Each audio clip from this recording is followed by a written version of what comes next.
bendiga grandemente. Mi nombre es Ismael Infante. Soy pastor y maestro de las Asambleas de Dios y estudiante de doctorado en ministerio en el Dallas Theological Seminary. Me han invitado a grabar este video hablando referente a la teoría de la evolución y quisiera plantear en unos breves minutos algunos elementos o algunas consideraciones por las cuales no creo en la teoría de la evolución. Claro, quisiera brevemente considerar al menos 3 argumentos del por qué. En primer lugar, no creo en la teoría de la evolución porque rechaza a Dios, su poder creador y sustentador.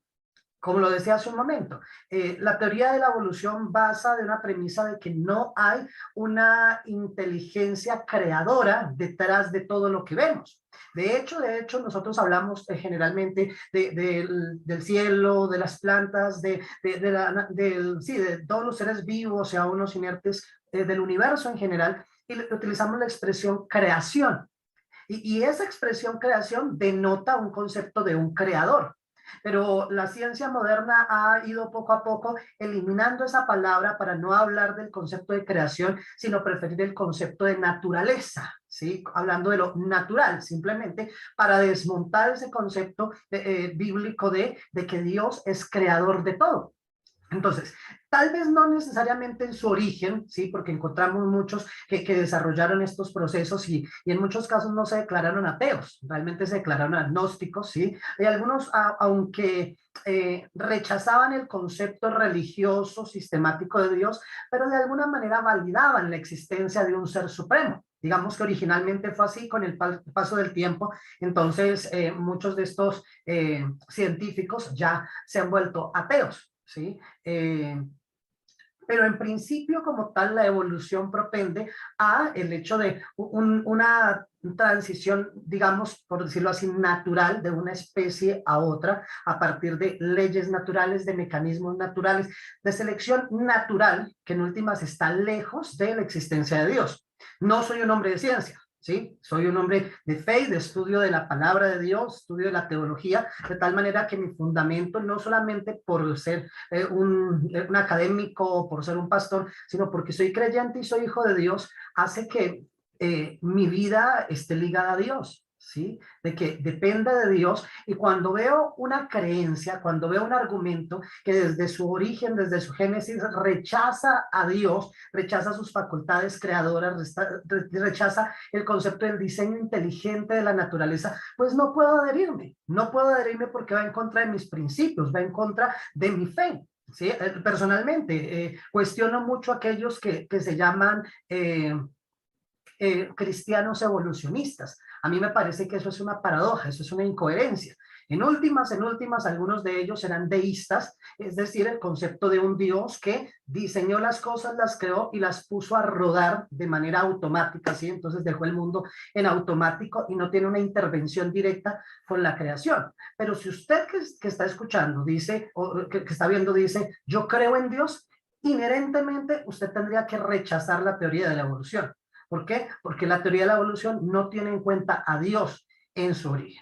Sí, es cierto, es un argumento subjetivo. Alguien podría decir, pero es que el hecho de que yo lo niegue o yo no lo piense, pues no quiere decir que tenga que luchar contra los argumentos. Y entonces es donde dicen las personas de ciencia, no, pero es que nosotros tenemos argumentos sólidos que enuncian la validez de la teoría de la evolución. Y realmente no es así. Es ahí donde debe la segunda razón por la cual no creo en la teoría de la evolución. Es porque realmente sus argumentos no son sólidos. No son sólidos. Así nos lo plantean, así nos lo proponen, así nos lo sugieren, nos lo quieren hacer creer, pero realmente no. Básicamente la teoría de la evolución es la teoría más aceptada por el mundo científico en este tiempo. Eso es una hipótesis que se plantea, una consideración, hay algunos elementos que sugieren esa hipótesis y por eso de alguna manera la plantean como ley. ¿Por qué no? Perdón, como ley, no, como teoría. ¿Por qué no se plantea como ley? Porque el método científico indicaría que debe ser repetible y comprobable. Y es imposible repetir el proceso evolutivo, es imposible comprobar que una persona pueda observar, tiene que ser visible, tangible. La ciencia niega como tal lo intangible, niega lo sobrenatural, niega lo espiritual. Sí, mucha de ella, no toda, pero mucha de ella, y aclarando, la ciencia como concepto académico hoy en día, ¿sí? Porque la ciencia es de Dios, ¿sí? Dios es el creador y Dios es el que establece esas leyes de la ciencia misma, pero el ser humano nuevamente ha decidido abandonar a Dios, olvidarse de Dios y hacer su ciencia lejos de él. Por eso entonces no la validamos, pero reitero, los argumentos que se plantean a partir de la teoría de la evolución realmente no son sólidos, no son tan sólidos como quieren hacernos creer. Es la teoría más aceptada. ¿Qué significa eso? Que en cualquier momento puede llegar a surgir una nueva teoría y pueden llegar a reinterpretar los hallazgos. Y entonces eso da una incertidumbre que muchos científicos tratan de decir, no, es así, es así, es así, es incuestionable, pero realmente no lo es, no lo es. Partamos de una realidad. No hay evidencia objetiva de lo que se ha llamado la evolución darwiniana. No hay una evidencia. Usted puede hablar con algunos científicos y muchas veces plantean, ¿sí?, los cambios que ha habido en procesos, sí, fisiológicos o incluso genéticos en algunos seres, pero esos cambios no han dado realmente una alteración de especies. Eso no existe. Me explico. Se habla de evolución de las especies y digamos, partiendo del punto de vista de Darwin, en su libro El origen de las especies, a partir de esa investigación que hace y esas consideraciones de las adaptaciones que tienen los seres vivos, él decide no llamarlo adaptaciones. Ya de hecho, previamente otro científico, Lamarck, hablaba de eso, hablaba de que los animales se adaptan, ¿sí? Y esos cambios que hay en algunos seres serían producto de la adaptación al entorno, al medio ambiente. Pero lo revolucionario con Darwin apuntaría a que él no solo piensa en adaptación, sino en evolución. ¿Sí? Y a partir del concepto de evolución indicaría que hay una transmisión genética, ¿sí? De una información, de un código y de alguna manera un concepto de mutación. Sí, no vamos a desconocer algo real y es el hecho de que hablando de los seres vivos, sí existen modificaciones, ¿sí? Sí las hay como tal. No desconocemos la posibilidad de mutaciones en el ADN y de hecho de transmisión de esas mutaciones. Eso es algo que es sí, indiscutible para nosotros. ¿Cuál es la diferencia? Nosotros cuando hablamos de la teoría de la evolución, y según lo plantea la ciencia, ellos dicen que hay un cambio de especies. Y ese precisamente es el punto en el cual no estamos de acuerdo. ¿Sí? Hay una variación, sí, la hay, pero no un cambio de especies y mucho menos un cambio tan abrupto, ¿sí? Tan radical como muchas veces los científicos proponen. Y ellos lo plantean como una seguridad, como una certeza, cuando realmente no es así, no es así.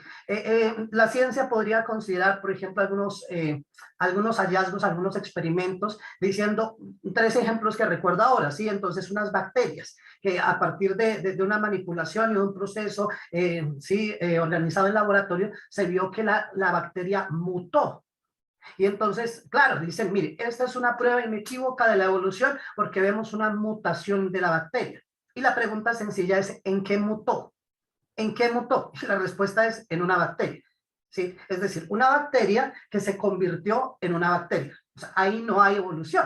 Sí, la bacteria cambió tal vez composiciones de su ADN, cambió características, de tal manera que este cambio sí, resulta, o más bien, esta nueva bacteria resulta siendo en cosas diferentes a la primera. Sí, hay un cambio, pero de todas formas sigue siendo bacteria. Era una bacteria, ahora se cambió a ser una bacteria con distintas características. No hay cambio de especie realmente. Hay como tal una dinámica, ¿sí?, de un cambio dentro de esa esencia que Dios le ha dado al ser, a la naturaleza en general. Lo mismo aplica, por ejemplo, con peces. Hay un experimento también bajo laboratorio, a partir del cual, a través de generaciones, entonces una especie de pez, el pez espinoso, si no me equivoco, entonces sufrió algunos cambios. ¿sí? Entonces, ver de una generación a otras generaciones y decir, entonces hay un cambio, una mutación, entonces eso es prueba de que la evolución es real. Pero la pregunta es, ¿qué era? Era un pez. ¿En qué se convirtió? En un pez. ¿Entiende el punto? Sí, hay cambios, hay características como tal y aún en su ADN hay diferencias en su composición, pero no deja de ser pez, su naturaleza sigue siendo lo mismo. Algo que también se sigue planteando, por ejemplo, es el de las aves. Unas aves como tal que ven que con el paso del tiempo modificaron sus picos. ¿Sí? Modificaron como tal aún su tamaño, sus patas, y hay cambios. Pero la pregunta es, ¿qué era antes? Era un ave. ¿Y en qué se convirtió? En un ave. Entonces, no hay un cambio de especie, no hay una transición de una especie a otra especie.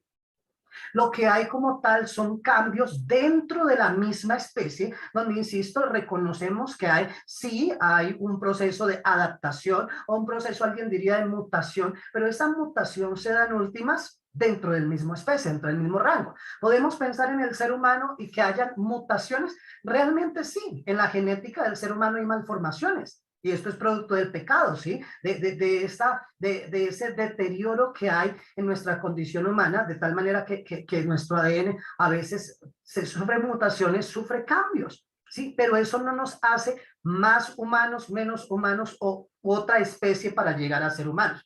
Entonces, es importante. Algunos, entonces, digamos, el punto neurálgico que apelan algunos es, el ser humano viene del mono. Bueno, esto no es tan adecuado decir del mono, ¿sí? Algunos prefieren hablar más de los primates, ¿sí? Del primate, como esa familia realmente del ser humano. Entonces, que ese cambio que existe procedente, la vida desde el agua, entonces organismos unicelulares, pluricelulares, y entonces organismos más complejos, y la salida a la tierra, el arrastre, después como tal la aparición de patas, y entonces la familia más cercana para nosotros sería el simio, dirían algunos, el primate, y por eso el ser humano proviene del mono. Procuran dar la argumentación de que el 99% del ADN del mono es similar al ADN del ser humano. Entonces dicen para ellos eso es concluyente. Bueno, realmente el espectro que hay entre la similitud del ADN humano y de los primates está entre el 95 y 99%, dependerá como tal del que hay, ¿sí? Entonces se dice que con el gorila más o menos está en ese promedio, el chimpancé 96% de su similitud con el ADN. Y entonces eso se plantea como una prueba concluyente y fehaciente de que simplemente fue un cambio sencillo en el ADN por el cual entonces venimos del mono. Pero entonces, si uno va más atrás, la tesis definitivamente que se plantea la teoría de la evolución es que todos vendríamos de una célula original, una célula primaria. ¿Por qué? Porque lo que no nos dicen muchas veces es que tenemos un 90% de nuestro ADN semejante al de los gatos. ¿Sí? Pero no es fácil que nos digan que venimos del gato, ¿sí?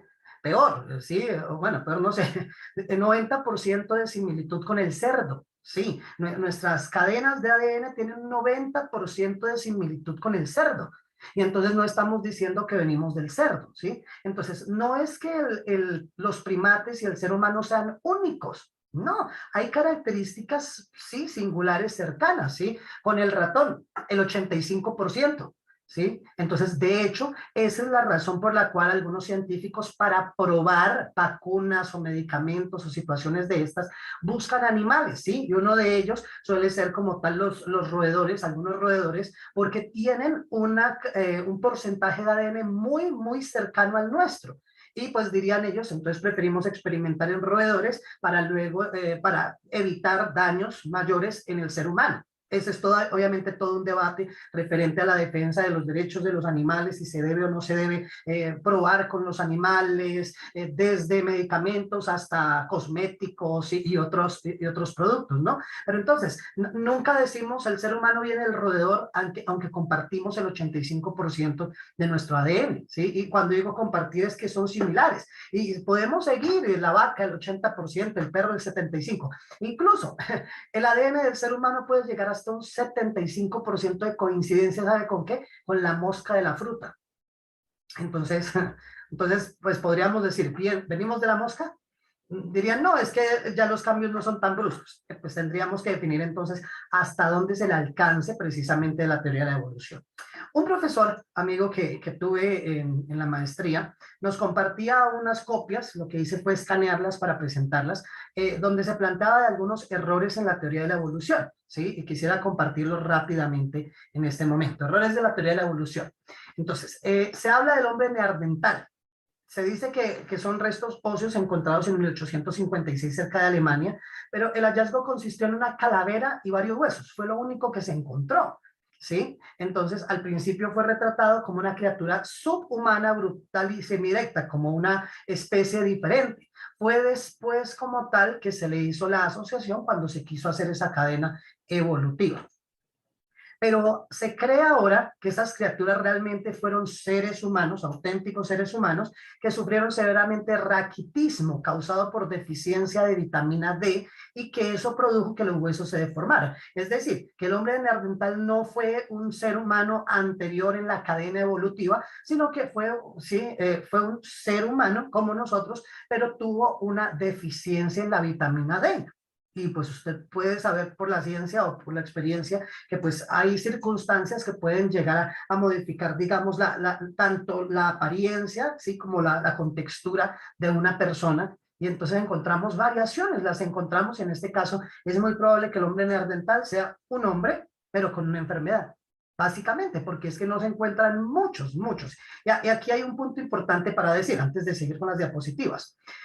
Se sustenta muchas veces la teoría de la evolución en los fósiles encontrados, pero llama mucho la atención que los fósiles de organismos pequeños como tal, de caracoles, de distintos animales, se han encontrado muchísimos de ellos, muchos, realmente hay abundancia y es donde se aplica el carbono 14 y todas estas pruebas. Pero cuando hablamos del ser humano, ¿sí? Ese proceso evolutivo, realmente las evidencias son escasas, muy escasas, tienen muy pocos elementos como tal para decir que hay una cadena evolutiva sólida. A veces tienen nada más un cráneo, a veces tienen un pedazo de hueso nada más de uno de los eslabones en esta cadena, ¿sí? Y con un solo hueso ya lo validan y ya consideran que es cierto. Realmente la evidencia, como estoy diciendo, es en demasía escasa. Digo, el hombre de Java, ¿qué encuentran? Lo único que encuentran para el hombre de Java es una tapa de calavera que se encontró. Fue encontrado en Java en 1891. Un año después fueron descubiertos un pequeño hueso de muslo y dos muelas. E inicialmente la fecha se dató con una antigüedad de 500.000 de años. Pero después de 31 años se reveló que también habían encontrado dos calaveras obviamente humanas en la misma fecha y lugar. O sea, encontraron la tapa del cráneo del hombre de Java, ¿sí? Y dijeron, ahí está, ese es un paso en la cadena evolutiva. Pero junto a esa tapa de cráneo encontraron dos esqueletos de dos personas, ¿sí? De seres humanos, que datarían más o menos del mismo tiempo, pero no tenían las características del hombre de Java, y eso no lo dice la ciencia. Entonces, ahí ya vemos el sesgo que hay y el prejuicio que hay en este sentido. El hombre de Piltdown, creo que se diría así, Piltdown, más bien, Piltdown, fue encontrado en Piltdown, en Inglaterra, en 1912 por Charles Dawson. Disculpe si hablo mal inglés, no sé. El hallazgo consistió en una calavera y unos pocos dientes. Las autoridades aceptaron su autenticidad y fue fechado con una antigüedad entre 500 y 750.000 años. Pero en 1950 estos fueron estudiados cuidadosamente mediante pruebas de fluoruro y se descubrió que fueron un engaño, que la calavera, que esos huesos fueron manchados intencionalmente con sales de hierro para darle apariencia de antigüedad. Por eso entonces no aparecen ahora en las cronologías de la evolución, porque se han cometido muchos errores. Otro del que se habla, el hombre de Pekín, encontrado cerca de Pekín en China en 1912-1937 por David Sobolak, encontraron 30 calaveras y 147 dientes. Esto ya parece concluyente porque es un número asombroso. Pero hoy en día hay muchos científicos que realmente creen que este hallazgo fueron restos de monos de gran tamaño que obreros en una cantera entonces se los comieron, los mataron, comieron, tiraron los huesos, entonces era el botadero de los huesos de los monos que comieron mientras trabajaron en la cantera. Ese fue el hallazgo y ahora se está validando como el hombre de Pekín. Entonces, otro más, y estos son de los que no hablan muchas veces. El hombre de Nebraska, encontrado al oeste de Nebraska, 1922, por Harold Cook, y la evidencia, un diente de hace 6.000 siglos y fue declarado inicialmente el eslabón perdido. Hay un deseo inmenso de que se valide la teoría y entonces pues están ansiosos por encontrar, pero ¿qué resultó? En 1927, para la vergüenza de la ciencia, se descubrió que el diente era de una raza de cerdos que pues ya estaba extinto. Pues no tenía, pero lamentablemente así se ha ido incluyendo en este proceso. El mono de África Oriental fue encontrado en Zambia, el hallazgo una tapa de calavera, unos pocos fragmentos de hueso, se dató con una antigüedad entre 2 y 4 millones de años, pero finalmente Leakey, el que lo encontró indicó que era posible que su alarde no era otra cosa que una variedad de mono austral encontrado en 1924.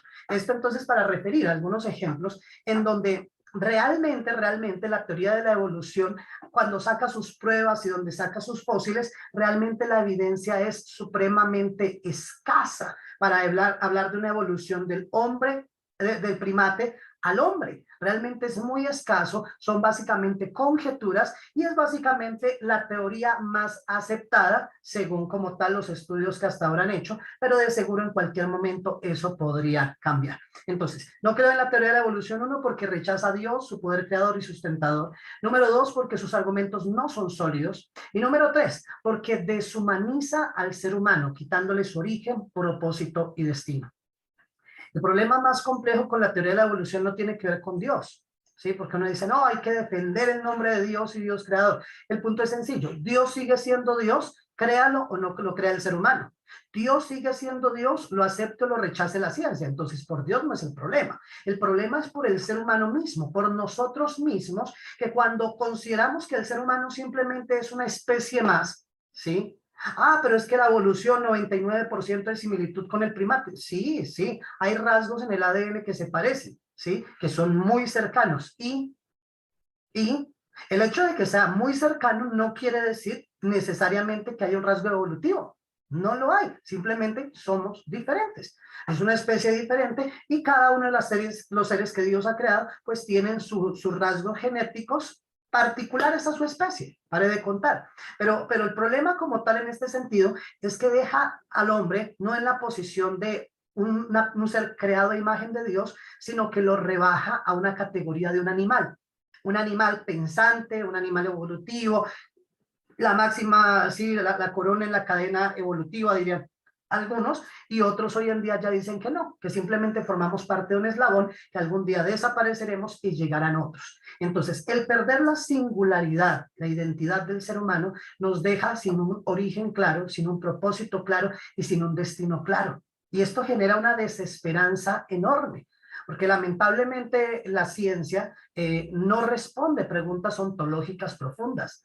No responde, en últimas, ¿de qué nos sirve la cátedra que nos plantean con argumentos a partir de carbono 14 y demás frente a los debates y conflictos internos del ser humano? Frente a la realidad inherente del ser humano, el mayor problema del ser humano que es el pecado. No hay una respuesta. La ciencia, lejos de Dios, es desesperanza. La ciencia, lejos de Dios, en últimas, denigra la calidad humana. Y si somos simplemente animales, entonces, pues, dejémonos llevar por los instintos animales. Y eso es peligrosísimo, porque lo que la Biblia llama pecado, entonces la sociedad llama instinto, ¿sí? Entonces, no, es que eso es natural, es instintivamente natural. Dejémonos llevar por nuestros gustos y por nuestros instintos, porque en últimas, pues eso es lo natural del ser humano. Y cuando se trata de naturalizar lo que es pecado delante de Dios, el ser humano pierde su valía. Se denigra más esa imagen de Dios que ha implantado en nosotros como seres humanos. Insisto, cuando se afirma la teoría de la evolución, el problema no es con Dios. Dios sigue siendo Dios, aunque la ciencia lo quiera negar. Pero el problema como tal es el sentido subjetivo del ser humano, que también es importante. Porque hay algunos que dicen, no, es que muéstreme las evidencias, muéstreme las evidencias. Y alguien diría, muéstreme las evidencias del amor. ¿Sí? ¿El amor se puede ver? Sí, a través de las acciones. Pero ¿hay alguna evidencia así tangible de lo que es el amor? Realmente no lo hay. La ciencia como tal, con su carácter alejado de Dios, realmente nos roba aspectos, de tal manera que el amor hacia una persona entonces se deshumaniza y dice, no, simplemente es un conjunto de sustancias químicas, neurotransmisores que llegan a producir lo que llaman algunos la hormona del amor. Entonces, nos vuelve simplemente seres orgánicos inútiles en esta vida y sin esperanza. Y el problema es, la ciencia necesita fe, porque no tiene todas las respuestas. Y la mayoría de personas creen en la ciencia en vez de creer en Dios. Y ellos tienen una fe ciega, un salto al vacío donde dicen, pues si los científicos lo dicen, yo lo creo, sin ningún argumento objetivo. Es una fe engañosa en últimas en la ciencia, pero lo peor de ello es que no es una base sólida y que le quita la esperanza al ser humano. De tal manera que como hombre de fe, yo prefiero tener mi esperanza firme en Dios, en la realidad de la existencia de Dios, que ese sería otro tema de debate, ¿sí? Pero a partir de la realidad, de la convicción, de la existencia de Dios, y no solamente una fe personal individual y que no importa el resto, es que Dios se ha revelado, Dios se ha mostrado al ser humano, y ha mostrado su voluntad y ha mostrado su propósito. Entonces, si a mí me invitan a creer ciegamente en dudosas pruebas científicas que me hacen rechazar esa convicción de lo que Dios ha hecho en mí, de lo que sigue haciendo en mí, simple y sencillamente no es una base sólida, no hay un argumento sólido para creer en la evolución. Podríamos seguir hablando en muchos aspectos, pero creo que por ahora esos tres son para reflexionar. Y la invitación, reitero, con el texto con el que empecé. Acuérdate de estas cosas, de que Dios es creador. Acuérdate de estas cosas y coloque su nombre, oh Jacob, oh Israel, mi siervo eres, yo te formé, siervo mío eres tú, no te olvides de mí. En el amor del Señor, no se olvide de Dios por una pseudociencia que vivimos a veces. Valoramos la ciencia, sí, agradecemos los avances científicos, bien, pero no podemos aceptar una ciencia lejos del autor de la ciencia, que es Dios. Dios nos ayude y no nos olvidemos jamás de Dios. Dios les bendiga grandemente.